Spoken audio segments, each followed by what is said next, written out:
Farg'ona davlat universiteti talabalari va magistrantlari diqqatiga. Ilm yo'lini tanlagan aziz yoshlar, endilikda siz yillik o'quv rejasida belgilangan dars mashg'ulotlari va mavzularni nafaqat oliy ta'lim muassasasiga kelgan holda, balki maxsus platformaga joylanuvchi video darslar orqali ham o'zlashtirishingiz, bilimlaringizni mustahkamlashingiz mumkin. Bu borada biz sizga yaqindan ko'mak beramiz. Ya'ni oliygoh professor o'qituvchilar tomonidan olib borilgan dars jarayonlari tasvirga olingan holda taqdim etiladi. Biz sizning mukammal va sifatli ta'lim olishingiz tarafdorimiz. Siz istagan paytingiz va joyingizda ushbu darslarni tomosha qilishingiz va mavzularni mukammal tarzda o'zlashtirishingiz mumkin. Farg'ona davlat universiteti rahbariyati talabalar uchun qulay va mukammal ta'lim sharoitlarini yaratib berishga hamisha tayyor.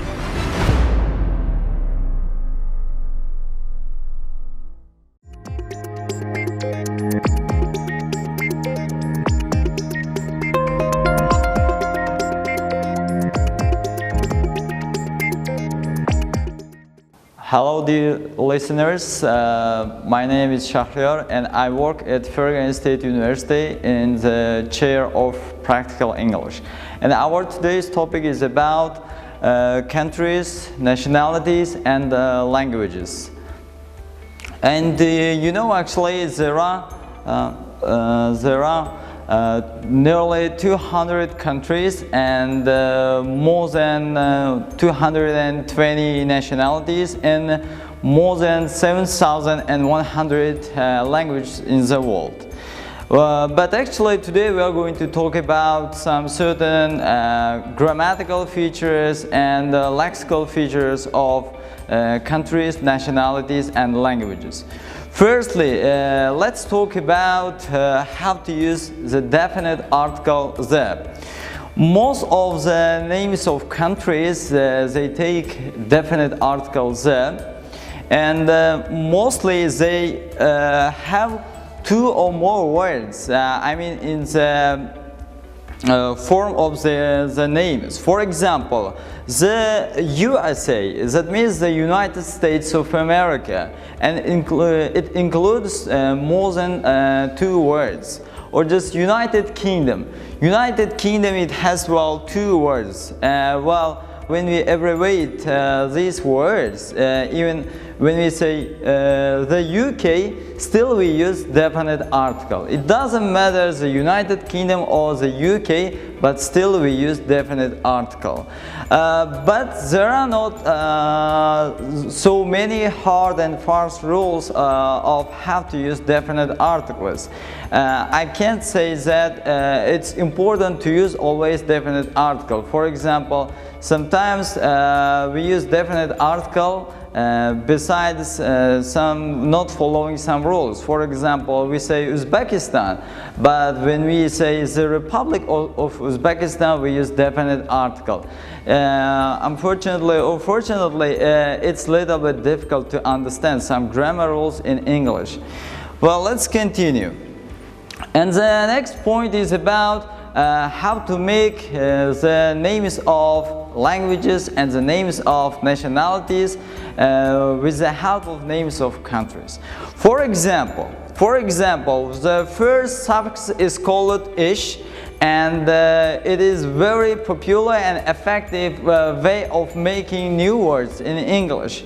For example, British, Irish, Flemish, Polish, Danish, Turkish and Spanish.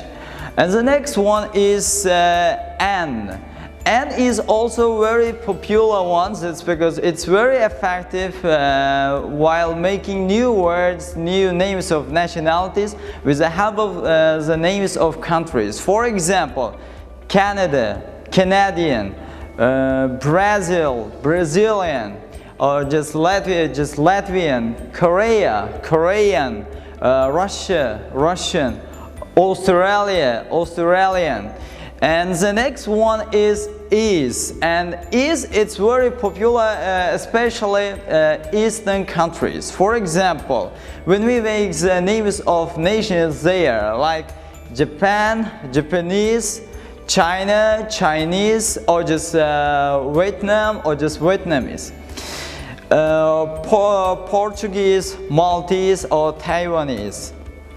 And another very popular one is just It's very popular, especially according to the Muslim countries. For example, Pakistan, Pakistani, Iraqi. It's very easier to understand that mostly Muslim countries, mostly Muslim nations can have this kind of suffixes. For example, even in some resources, when we talk about Uzbekistan or Tajikistan or Kazakhstan, we can see some words like Uzbeki, Tajiki, or just Kazaki. It is related to the religion of our countries, and most of our countries, like as we have seen, like Israeli, it is very popular one. Now another very big confusing part of our lesson is word stress. Why it is too important? For example, if we do not put the word stress to the right place, we can have real big mistakes, and it can cause our listeners confusion. That's why it's too important. For example, when we take the word Canada, as you can see here, the first syllable is stressed, Canada. But when we add suffixes ian, that means we say Canadian. It means that the second syllable is stressed. It's very important that if you do not put this word stress to the right place, you can have big mistakes, or just your listener will have great confusion. Another one is China. China is the name of the country, but when we add is, the suffix of is, and it can be Chinese. As you can see here, China, when it's country, it's the first syllable is stressed, but when we say Chinese, the second syllable is stressed. That's why we suggest our learners, our students, to look up the dictionary and do not try to guess beforehand if you don't know the real right place of the word stress. Now let's talk about nationalities. How can we refer nationalities? For example, how can we make the names of nationalities? First effective way is using real nouns. Nouns, as you know, nouns can be the answer to the question who. For example, a Finn, a Swede, a Turk, a Dane, a Briton, an Arab, a Pole.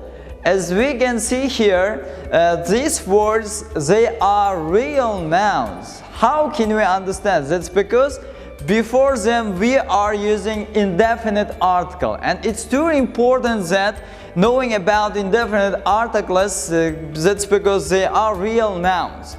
And the next one is using adjectives. Adjectives as nouns.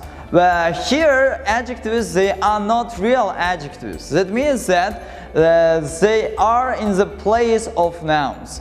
That means they can have the function of real nouns. For example, a German, an Italian, a Belgian, a Catalan, a Greek, an African, a European. As we can see here, they are adjectives, but here we put indefinite articles before them. That's why be careful that, for example, sometimes we use this kind of adjectives in our speech, like when we say Italian food, an Italian food.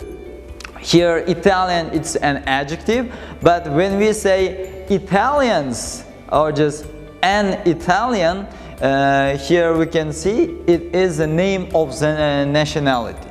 And the next one is the names of nationalities, they require using words of personality, words of person. For example, people, man, woman, person, like this. For example, when we use them, we must use these words together with the names of nationalities. Otherwise, we can make a mistake. For example, Dutch. We can say Dutches. We can say only Dutchman, Dutch people, or just Dutch person, or just French woman. We can say Frenches, or just a French. We can say French woman, French man, or just French people. Or just another one is Irish. We can say Irishes, or just we can say just an Irish. We can use an Irish person, or just an Icelandic man. It is very important to learn them by heart. That's why again we teachers always suggest using dictionaries and looking up dictionaries, and before using these words, make sure that you know the origin and the usage of these words perfectly. Now another one is it's about world regions. World regions. Region it's related to the word territory, but it doesn't mean that territory well, it's like a region or just country like Uzbekistan. It is bigger. It's bigger than a country. For example, Uzbekistan is situated in Asia. But when we say just Asia, it is just a continent, and it is a region. It is a region. That means that the names of continents and some bigger territories than countries, they can be the name of regions. For example, it is related to the world size. For example, North, we must take into consideration the world sides. The world sides, as you know, there are 4 sides of the world, like North, just East, or just South and West. South and West. That means that each continent can be the name of world regions. For example, South America. South America is the name of continent, and we can say South American people. South American people. It's the name of the region. Or just North America. North America. It's again some certain territory of one continent, and it can be the name of the world region, and still we can use North Americans as well. As here we can see Far East, or just East, or just Eastern countries, or just Eastern part of the world. It is related to the parts of the world, the names of the countries, and the sides of the world. Another big problem is related to the how to use some words, the names of regional groups and ethnic groups. Regional groups, for example, how can we use them? With the help of again an, for example, Asia, Asian, or just Latin America, or just Latin American, North Africa, or just Scandinavia, Scandinavian, Southern African, or European, or just Arabic. This kind of words, never forget that this kind of words can be used as nouns. That means we can use them as countable nouns, or as adjectives. For example, many Europeans enjoy traveling to the Far East to experience Asian cultures. or just Arabic culture extends across a vast region of North Africa, the Middle East. Here's a big problem is, for example, still it's very problematic, like Asian culture. Here Asian, it is an adjective, but when we say many Europeans, it is a noun. That's why, as here we can see here, suffix as, that means still we can count the names of regional groups, and it's not too difficult. That's because there are not so many the names of regional groups like countries. As you know, there are nearly 200 names of countries, but there are only few words describing regional and ethnic groups. For example, Uzbekistan, well, the people of Uzbekistan can be called Asians, or just we can say Asian people. Well, another big problem is related to the languages. As you know, as I have mentioned it, there are more than 7,100 languages in the world, and they are spoken right now by the people of the world throughout of our 6 continents. Well, the word dialect. Now let's talk the word dialect. Dialect, it is one of the specific language can be spoken only just a particular area of the world. Maybe, for example, even in Uzbekistan we can have different dialects. Even English can have different dialects. Even we have the dialect of Khwarezm, we have the dialect of Fergana, the dialect of Bukhara. They are not the same words. Sometimes it's very confusing. And dialect, that means special language which is spoken in the special particular area. And the next one is native language, first language or mother tongue. Native language, first language, they are synonyms. Synonyms of mother tongue. Well, sometimes people can use the word father language, but father language, it is not the synonym of mother tongue. For example, if you know, we have, for example, I was born in Uzbekistan, and my mother language can be Uzbek. My mother tongue can be Uzbek language. But if I study some other languages like Russian language, that's because of working, because of studying, it can be my father language. Another one is native and first languages. They are the synonym of mother tongue.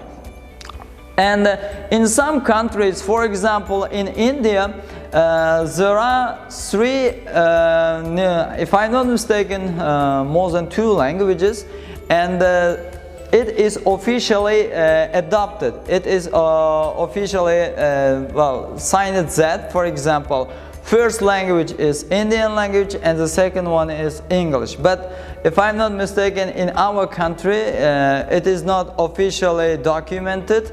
I mean, in terms of languages, first language and second language. For example, in our country, most of people speak only in Uzbek, and some of them know how to use Russian, and day by day, step by step, some of them they are using English as well.